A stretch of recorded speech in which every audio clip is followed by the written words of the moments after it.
Blog Talk Radio.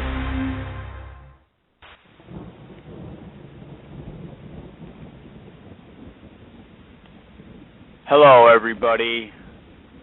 This is yet another episode of Manny's Writing Speakeasy. And today we have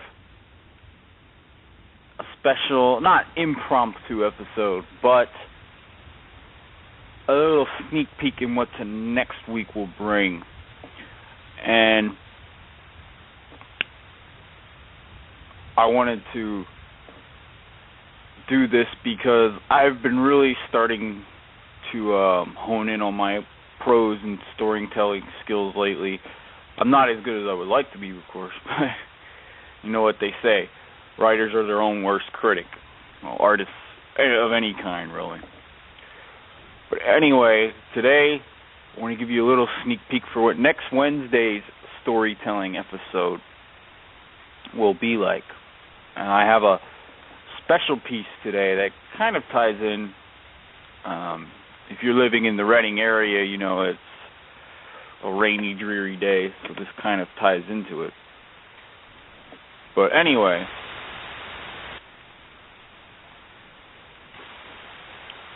before we get to the story itself and a little piece that I added on to the end of it, I want to make some announcements because there are other shows that are going to be taking place. As I mentioned on the last show, I'm going to reiterate, next week will be my storytelling episode on Wednesday, normal time, 6 p.m. Check it all out. I hope you all appreciate it.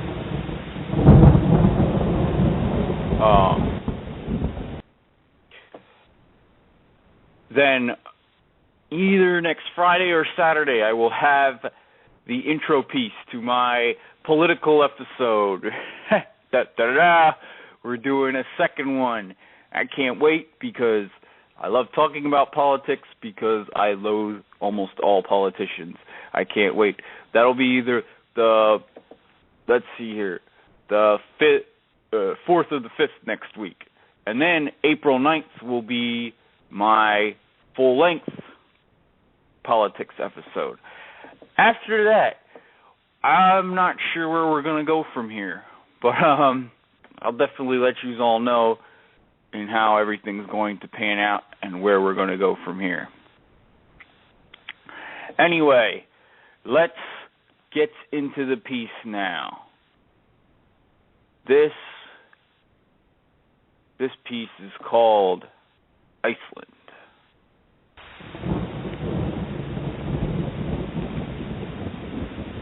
Swift diver and melancholy drinker, take me away to the lair. He has to be waiting.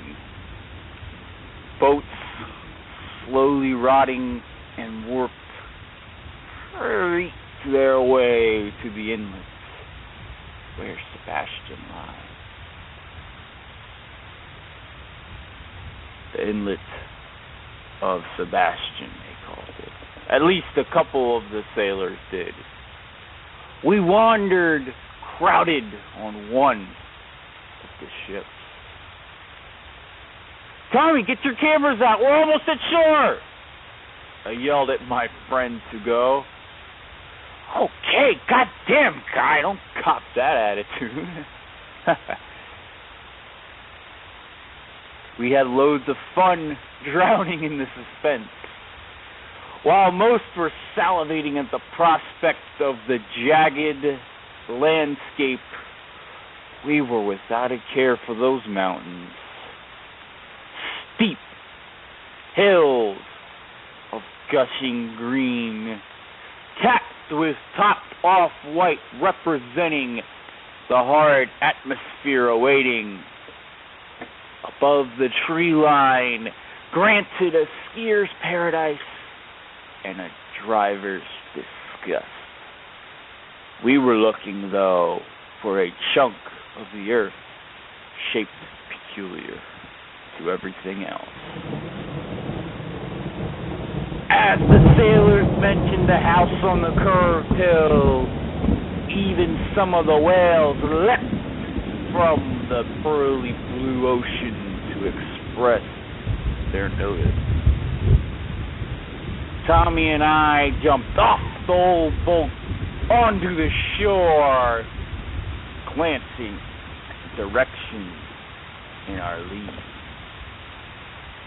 We hoped for some salvation. Hey, Tommy, let's go! Gallivanting all over the rocky cliffs of south of Iceland. A few glaciers and ice sheets made travel slippery.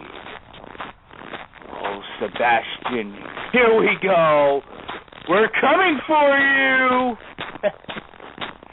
It was stark and interesting. So much green for such a harsh climate. Even traipsing amongst and circling around the glaciers.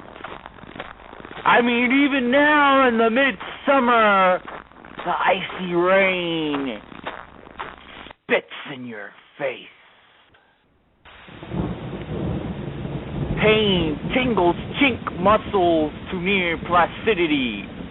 Stationary facial muscles are not peaceful. It'd be if you were locked a bone in the wrong place. Christ. Anyway, the howling winds scowled at us as if not to come too close. The U-shape of the island crested reverse into the valley where the house was. We took a few timid steps toward the walkway. Hey, guy, go ahead. No, you, Tom. Wait. We'll both go right away, same time. How's that sound? I preached to my friend Tom, scared as me. But so much green pasture was around it. Some cattle moseyed on by, eating the crisp, bright grass surrounding us. As we inched closer to the place everyone ghastly warned about, it looked rather homely. White foundation with a dark gray roof.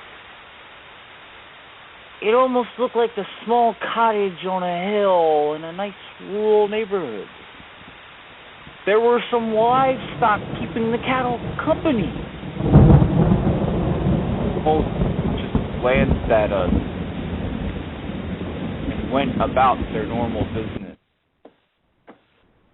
Tommy and I finally raised ourselves to the deck. There's a ramp of some sort between the ground and a deck, like a patio slightly. But the second we dropped our feet, loud thuds rattle us, and the flimsy wood we stand over, they get closer and closer, and the door creaks like they do in them horror movies, slowly high-pitched, and a towering figure rose above us, greeting us merrily with this stern image. Hey! What are you doing? Hey! What?